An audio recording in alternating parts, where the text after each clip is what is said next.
Three, two, one.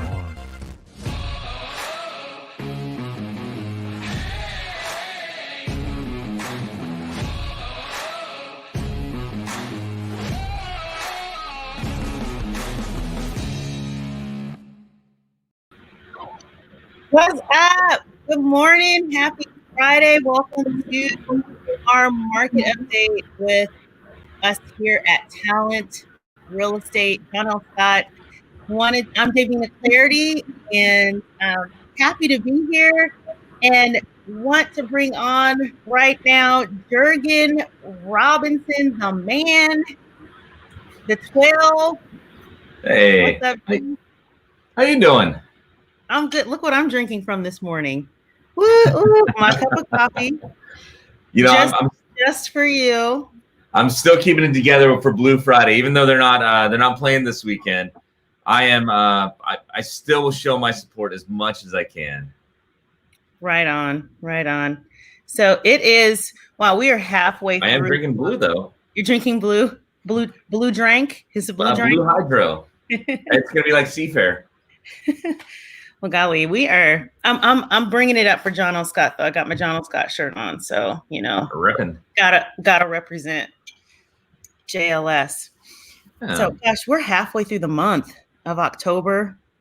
Yeah, and halfway through the last quarter. No, actually, halfway through the first month of the last quarter. Excuse me. Yeah, this has been. This year has literally been a whirlwind. Absolutely, yeah. We're gonna.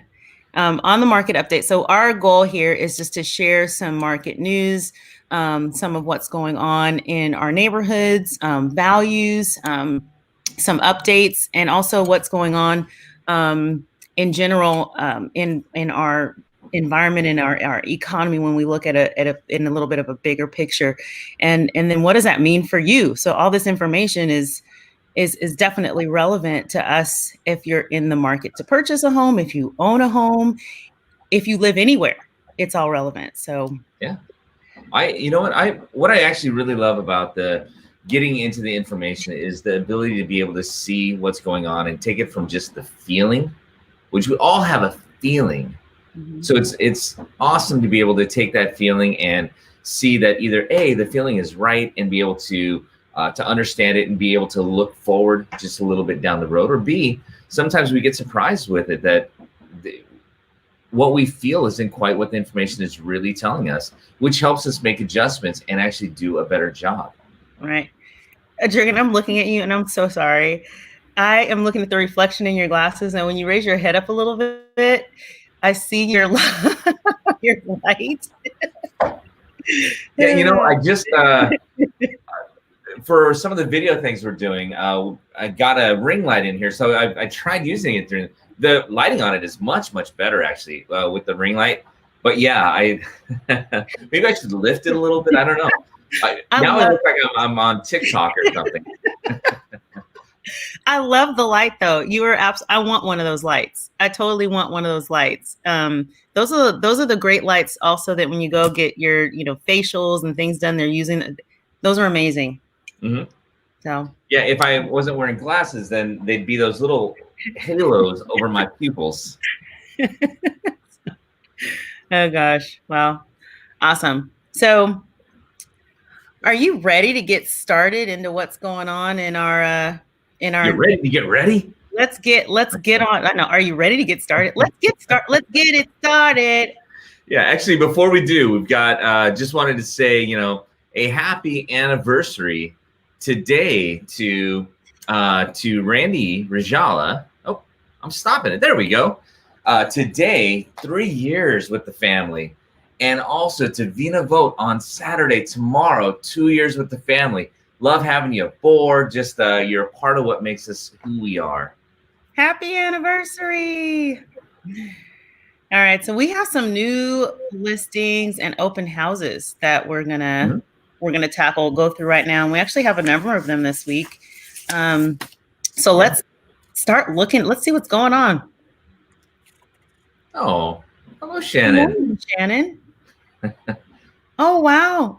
Awesome. That's so exciting. Yeah. This is such a good This is such a good time, and it's such an interesting time. Anybody who's getting into real estate, I guarantee is going to have a story about the year they got in that is going to be uncomparable to anybody else. It's going to be so different. So how exciting. Yes, yes, yes. All right. So we'll start with our first listing. It is listed by Scott Haas in our Olympia office. It's 3201 Vista Verde Lane in Tumwater, and it's on Tumwater Hill.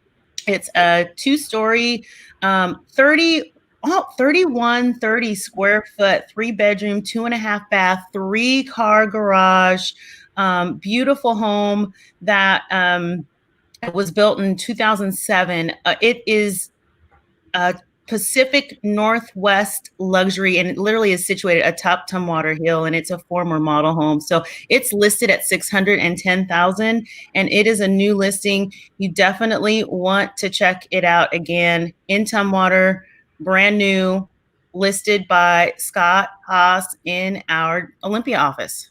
Yeah. And this is one of the reasons to get out there and actually see the homes as soon as they come on the market, talk to a qualified real estate professional like us here at John L. Scott, because you need to know about it when they come in. We put these together, and then by the time we go live, we find that sometimes they go pending. This is one of those cases. 1329 Farina Loop Southeast over Freestone Station. It is in Olympia. It is 2,379 square foot on a 4,750 square foot lot. 4 bedrooms, 2.5 bath, $419,999, and it is already pending. Beautiful home. Cray cray. Okay, here's another one.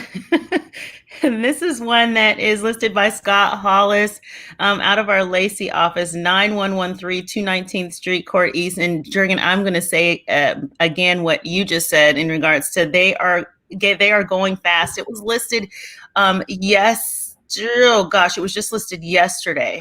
This one is manufactured double wide in Graham, 1,100 square feet, 3-bedroom, 2-bath on nearly 1/3 of an acre for $272,000, and it's gone. It's already pending as well. Yeah. So we got to hop on quick. Hey, yeah. I also forgot. I want to make sure I shouted out Vina. That was a beautiful listing. Vina Vogt. And then we have a new listing from Susie Williams in our Olympia office. It is a 3-bedroom, 2-bath located at 13106 12th Avenue East in Tacoma. It's been on the market for 1 day. It is 1,376 square foot in size, and it is 7,998 square foot lots. It's a good size for the home. And it has got an open house this weekend on Saturday and Sunday, 11 to 1 on each. I would highly, highly encourage you to check it out. Great job, Susie. Yes, yes.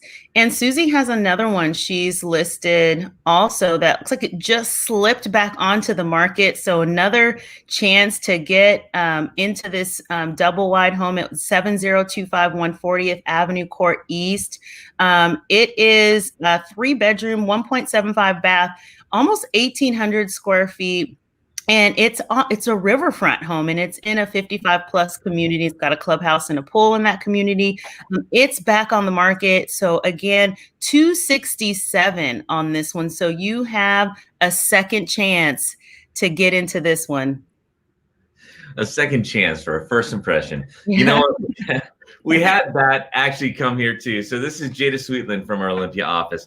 This one just came back on and also just went right back off. It's at 4829 Estonia Court Southeast in Port Orchard, $390,000 list price. It is a 4-bedroom, 2-bath, 1782 on the square footage, and a nice lot size at 13068, but just went back under pending inspection. So, wow.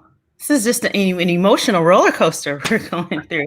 Asa Walker out of our DuPont office has a really cute condo in Kent listed. It is on East Hill, great location. It's in the Olympic Skyline community, 1,059 square feet, 3-bedroom, 2-bath. It's got a lot of new amenities inside, and it is had a price reduction recently and is now listed at $216,950. So get out. It's at 23411 102nd Avenue Southeast in Kent.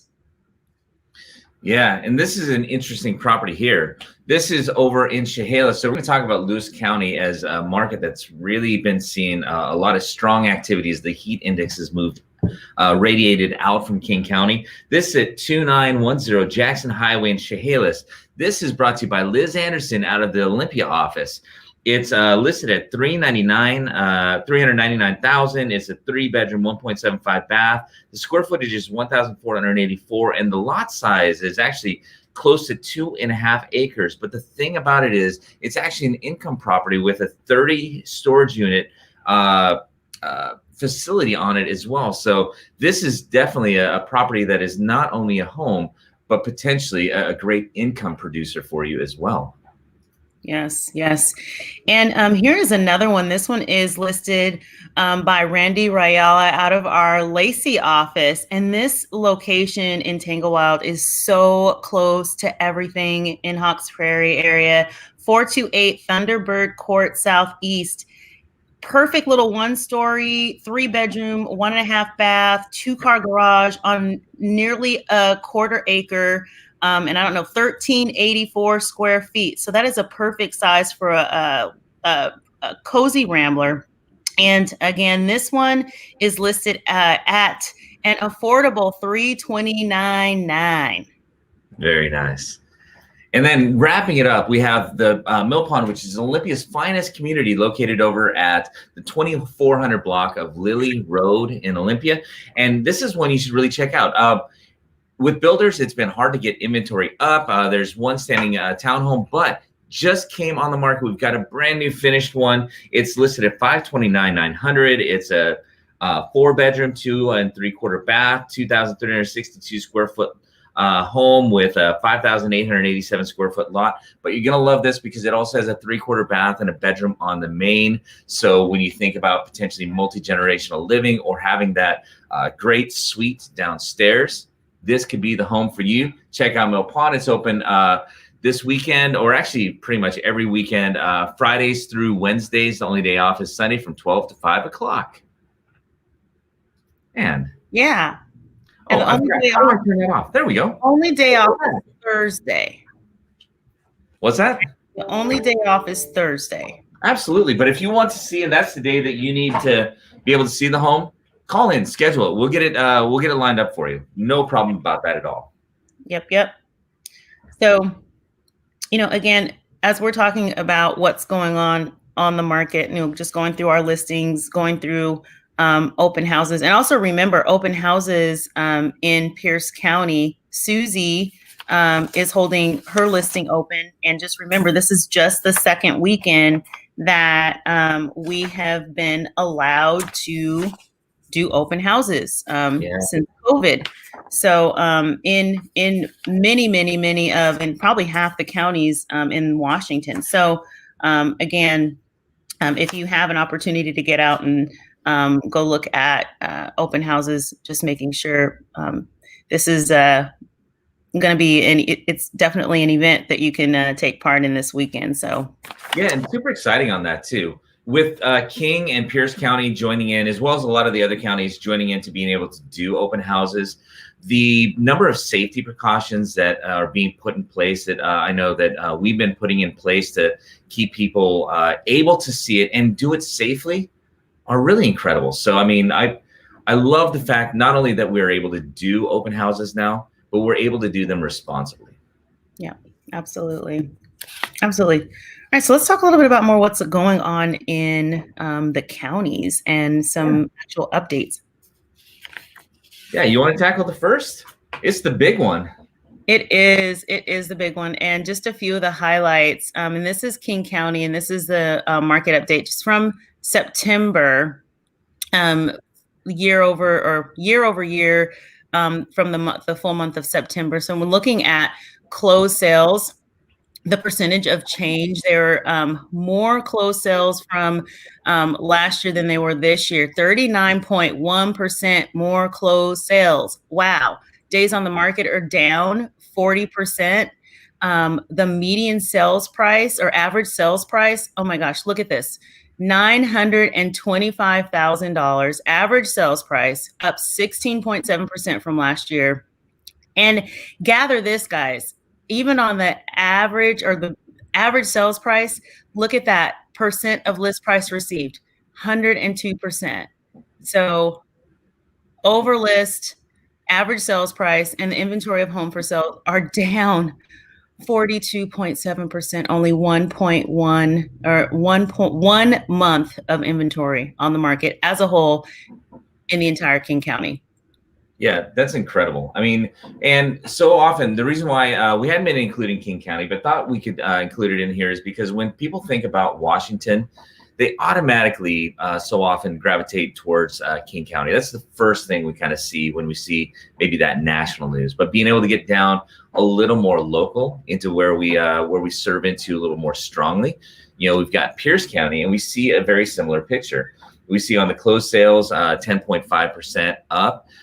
We see those days on markets also down to like 19, and then the average median. I mean, the average sales price in Pierce County now for September, just a shade under $500,000. That's every home. List price going for 102% of list price, under a month of inventory, 0.7, and those homes for sale. Look at that.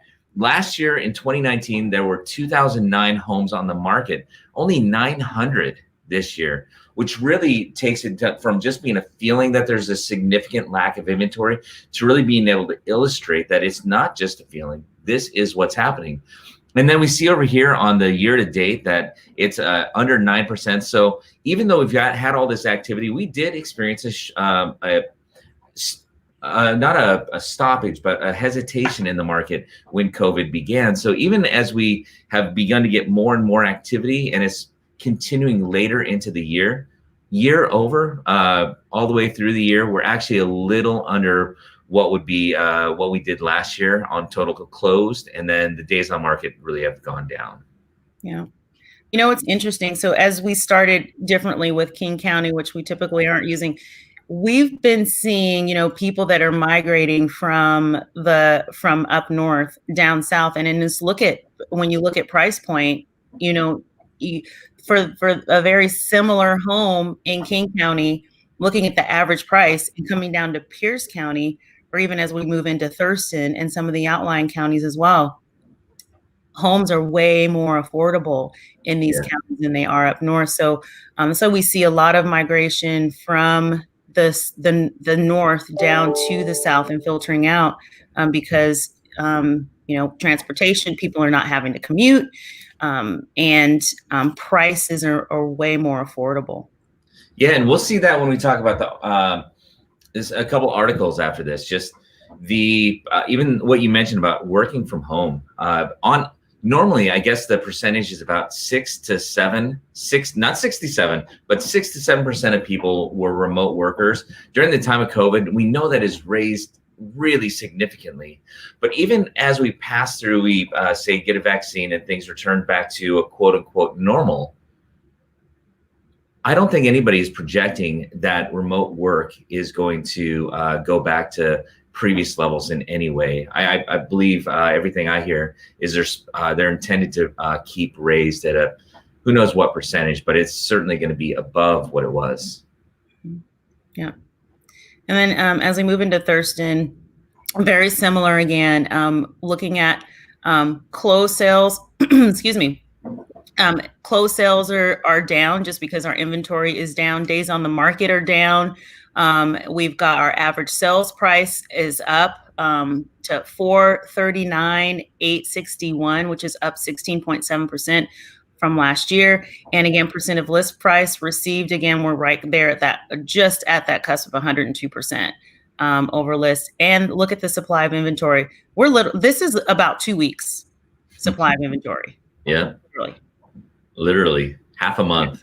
Yes. And go ahead. You're good. I just like making these slides dance. That's all. Lewis County. So it's a little south of Thurston County on I-5. And what we see here is All right, it's not as significant over in Lewis County, but at least as far as market, because you can see jumping down to the months of inventory, it's actually 1.5, which please don't make any mistake, 1.5 is still a very strong seller's market. But you can see there's that lack of inventory. Price is still going at 100%. In Lewis County, the average home price, $353,000 in September. And then the days on market up around 40. But what's interesting is year over year. So from January to September, end of September in 2019 to through 2020, same time period, days on market went down, but they actually have closed more sales in Lewis County. So Lewis County is really experiencing a very strong market right now. Up in the last, but not least, Mason County. And going over, what's interesting is closed sales are up just a notch from the same time last year in September, 2.7. If we go over year to date, we're literally right about the same when we're pacing from January to this time last year, from January to this time this year, which is interesting. Again, days on market are down as we're seeing overall. Average sales price is up, and this is actually up the highest percentage out of all the counties year over year, from 298 in September of 2019 this month, and 387. So wow. That's crazy to think. In Mason County, the average home sold in September at 387. Right, and it was 298 last year in September. Wow. And percent of list price received, literally right there, right about 100%. So very, very strong. And homes for sale, inventory down, way down, 65% down. This September 2019, there were 288. This September, only 99 homes. And then month supply of inventory, again, very, very low. We're looking at maybe 3 weeks. Yeah. So, when we look at all these numbers and we see from county to county, just these parts that we kind of highlight on, because we can get really bogged down in numbers. Numbers are great for understanding, but they don't necessarily tell the story. What does this say to you, though, David? And like when you look at these numbers, what does it mean? What do they mean to you? What this means is that we are in an extremely strong market in regards to market activity. People are buying homes. That means we've got a lot of buyers, and we have a shortage of inventory, which means we don't have enough homes to sell to meet the demand. That's what it means in all. And it also means that people are buyers are very, very motivated in this market to get the homes they want, and they're willing to pay full price or above in order to achieve their goals. We're in that's in a nutshell. Yeah, and everything that you say, I believe, are absolutely supported by what the numbers show. And regardless of the feeling, the feet on the ground type thing, the numbers show exactly what you say. They support what you say. And then we just have a couple of articles because they are good context as well. Christy does such a good job of making sure we get those posted. So, in the comments, go ahead and click on the link if you want to see a little bit more. But I mean, this is speaking to what you said, Davina. The average inch. Did you know we hit another? I didn't even think it was possible. We hit another low for the 30-year fixed rate. The previous low was 2.87%. Last week, it went down to 2.81%. I don't know how much lower it could possibly go. And here's the key word: average. That means it's some are higher and some are even lower. That's insane. Yeah. For 12 straight weeks. So for, what is that? For 3 full months, it's been under 3%. The 15-year, 2.35%. Nothing in life is free. But as far as things go, that's as close to free money as you get. It's incredible. Yeah. This is something from KCM. You can click on the full article. This is just showing you a part of what has happened. So this also speaks into what you were saying, Davina, about just low inventory. This is showing you what has occurred through the pandemic time. So from May, the inventory levels at 1,000,003, and this is across. Look how they just continue to have dropped. We have the activity. We have the buyer demand. We've got the interest rates. We've got the things to support it. We just don't have enough inventory, which is a part of what has helped drive up the pricing on so many things, right? Absolutely. And, we also were going to talk about a term that we mentioned last week. It's a strategy for, like, when we have these conditions going on, strategically, how do we I don't know if take advantage of it is the right term, but how do we maximize our opportunity, right? Yes. And I think there's a comment that was made. Shannon just made a comment, which I think leans really into that strategy. And that's so good. Motivate sellers by sharing lifestyle changes and interest rates. So good, Shannon. And VA rates are incredible as well.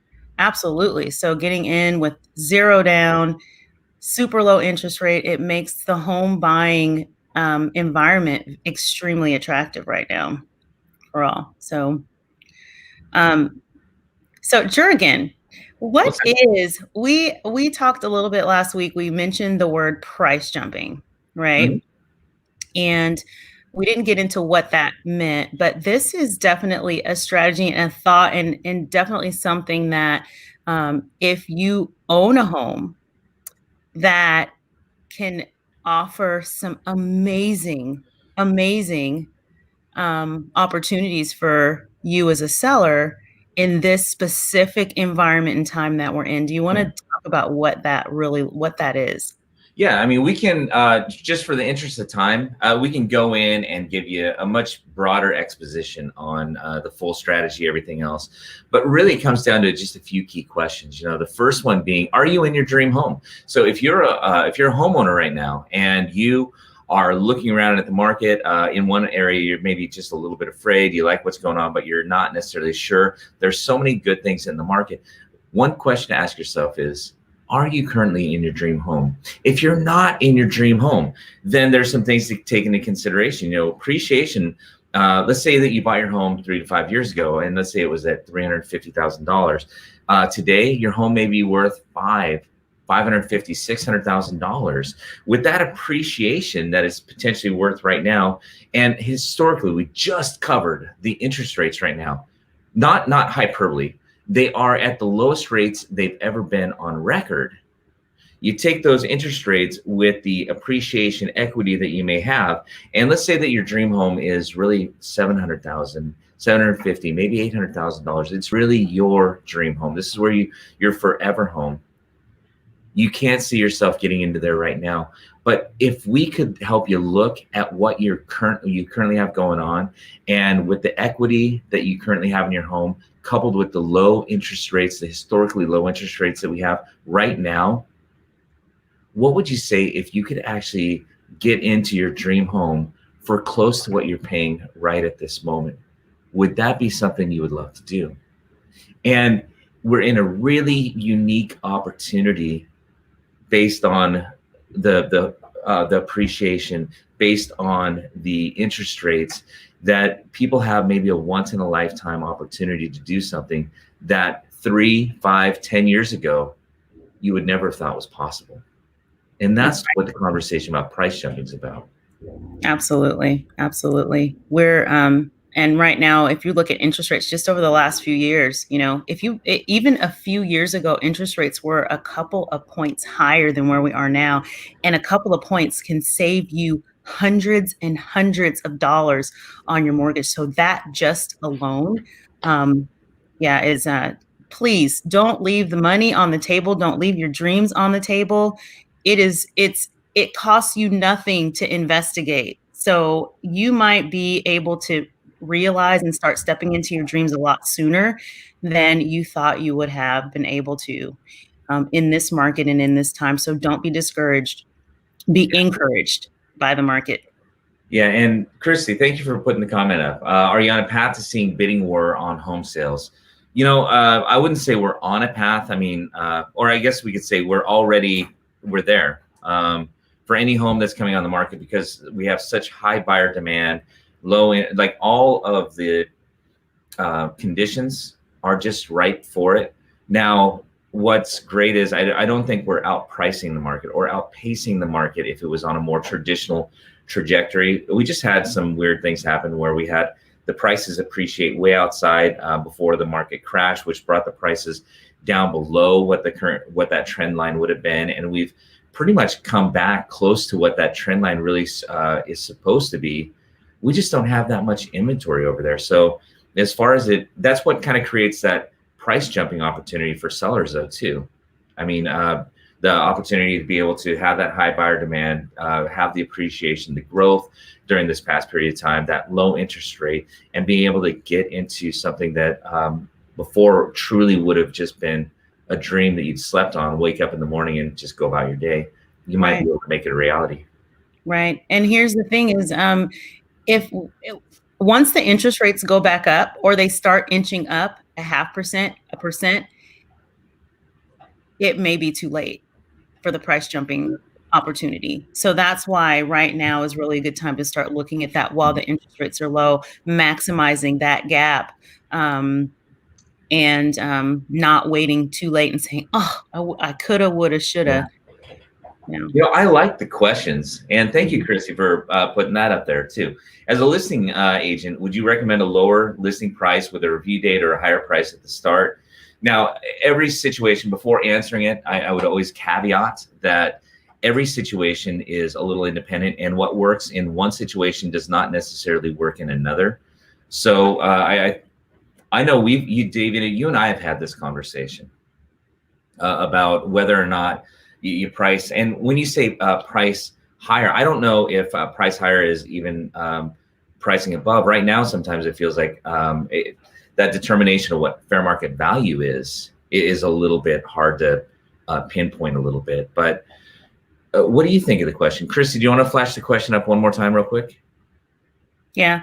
As a listing agent, would you recommend a lower listing price with a review date or price higher at the start? So I guess it depends on, when you say price higher, is it within market value? So we always want to list at or even a nudge below market value. What our goal is to get as a listing agent, your goal is to represent your seller and maximize the amount of capital they're able to get on their property as a listing agent. And if that is going to do what is going to increase the most activity, so usually listing at or below market value is going to increase the number of eyes on that property. Once you list higher, our buyers are very, there's access to information. Buyers know what property values are and what list price are. So if you list it above that, you are going to potentially deter some buyers from even looking at the property because of the price. So homes that are staying on the market right now in this market environment are usually the homes that are priced too high, or there is it's either price, condition, or location, and the price has to meet all of those requirements based on the location and the conditions. So definitely want to have a conversation, and if you're with the brokerage and the manager and talk a little bit more about what the seller's goals are. You don't want to price over what an appraised value is, because then you can have another issue when it gets to the end of the transaction if you get a full price offer and it doesn't appraise. Yeah. And I think you said something in there too is, and one of the things that we talk about is, we'll give you some of the national scope of what's going on in the market, and then we'll give you some of the broader areas of what's happening in the market. But we all know real estate, we all know that real estate is local, and local doesn't necessarily mean city. Local may be a neighborhood or a community inside of there. So it's really important. Even little pocket communities have a very different market acceleration or deceleration going on within number of days on market, et cetera. So it's really hard to paint any conversation with a broad brush because every home really is different. That's one of the things that is so cool, fun about what we do, because there's not any situation that's exactly the same as another one we've ever done. Yeah. That's a very good question, Shannon. Yeah. I love the questions. Keep them coming. We have, that is fun. So, but yeah, well, you know what? As a last thing, we've got one, we don't normally talk too much about commercial, but thought this was an interesting article. The Urban Land Institute just had a virtual fall conference. The Realtor magazine went through. They brought over a few points about the about what was going on with the fall conference, and these were just a couple of things that they'd noted. You know, first is, you know, a trend, like what are some trends emerging from the pandemic? One is smaller offices, and I think we feel that as you have more remote workers, that things are maybe shrinking down just a little bit. There's an exodus to the south. So with the exodus to the south, what that means is to the southern states where maybe they're a lower density, more land, a little bit cheaper prices, but also fewer taxes and some other benefits that people are seeing, especially if they can work remotely. Urban comeback, maybe not right away, but over time, the urban areas will kind of come back in prices. Right now, we're seeing a little bit actually of depreciation in some of those urban areas. They'll hit the right mark, but it may take a little bit of time. Retail vacancies, as businesses have closed, there are more spots. They're going to maybe adjust more in terms of how they use the space, but also they may get a little more selective about creating a full experience as opposed to just a experience of who will pay more. And then there's more demand for experiential retail. So where you can get your hands on it, touch, even like Amazon. I forgot which mall, maybe it was the South Center Mall. Amazon has a store for a Prime store where you can go in and touch and feel the things, and you can purchase there for the same as your Prime. You'll have more experiential retail going on. State, local fiscal issues, as these shrink down, that means the tax base is as office buildings and other things start to maybe change or vacate or change use, that may affect what's going on fiscally for states and cities. So something to keep an eye on. Health and safety concerns in buildings, especially maybe some old ones with COVID, how things recirculate air, et cetera. So we'll probably have a little more focus on those types of things. New solutions for affordable housing. There has been more conversation about how to zone, like single family homes are going around because you're starting to run out of room in certain areas. So we may see more rezoning occur coming around. And then that last part being kind of a focus on diversity and inclusion, making sure that we're really open to all and we're treating everybody fairly, which is such a broad term. We know it, feel it, but sometimes it's hard to define. And those were just a few things that came out of there that I thought were kind of interesting.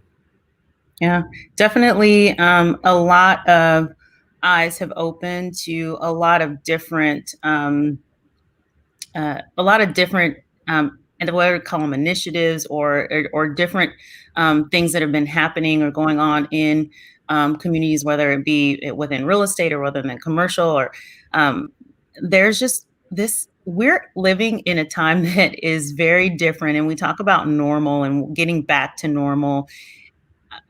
That term normal, it doesn't even, what does that mean, right?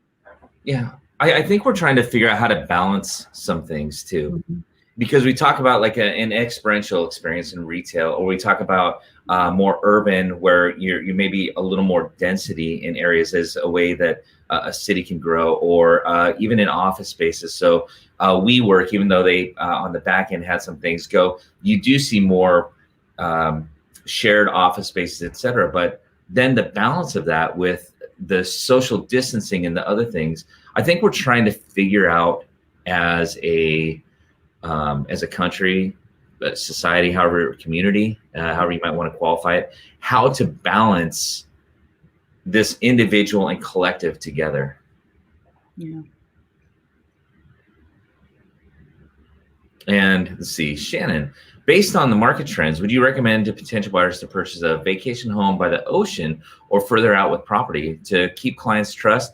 Would you worry about nudging buyers? And what if the economy dies and they lose their jobs? These are Another interesting question, and it really comes down to, and Davey, I know you'll have a little bit on this. My first impression when I read that is it really depends on what the sellers or the buyers' goals are down the road, and it's really important to do a good consultation of what they want to do, where they want to go, because that vacation home may be not only an Airbnb type of home, but it may be their own vacation home, and it is a part of their dream to have it. But on the other side, maybe it is development. Maybe that land is something they can develop into a multi-unit property.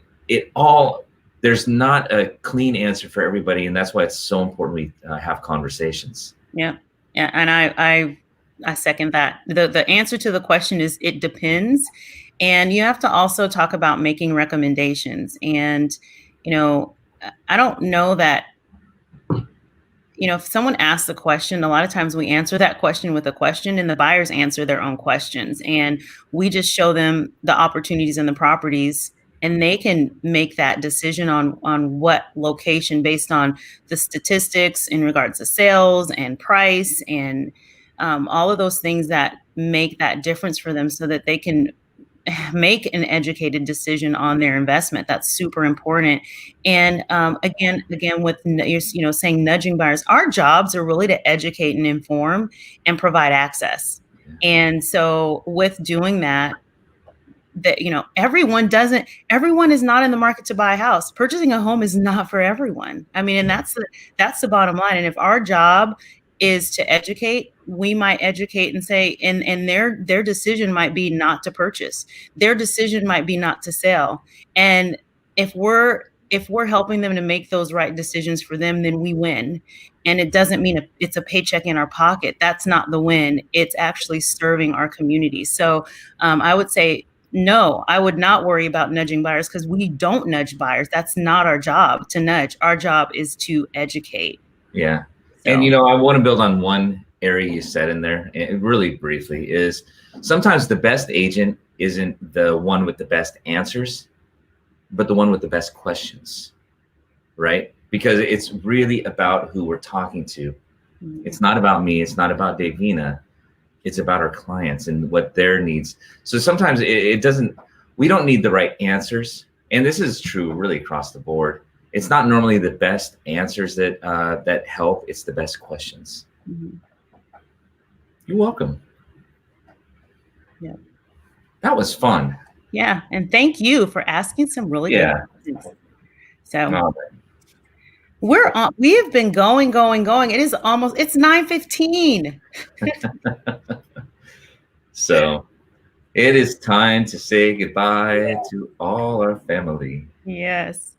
We will see you back here. We will be back for Talent Talk on Monday. We actually have we've got a class that's going on here in a few minutes, don't we? Mm-hmm. Yep. Forms Friday. Okay. Yep. And then we'll be back on Monday. Forms Friday, 9:30 to 10:30, and then back on Monday for Talent Talk. We will have a guest on with us. So join us there for 8:15 on Monday morning, and then we're back again for another round of information and updates. So, you ready? Absolutely. Okay. Want to count it out? Sure. And hope you guys we didn't even talk about the weather this weekend, but it'll be nice. It'll be nice. We talked about stuff that was better than the weather. Yes. So enjoy yourselves. Be safe. And one of the things that we talk about that you see right there on the screen is be bold. Don't take what you have and not use it to grow. Get uncomfortable, because that's where good things happen. And that's what we talk about when we say be bold. So do something this week, be bold. And we're going to, on 3, shout it to the rooftop. 1, 2, and 3. Be bold. All right. Bye, you guys. Have a great weekend.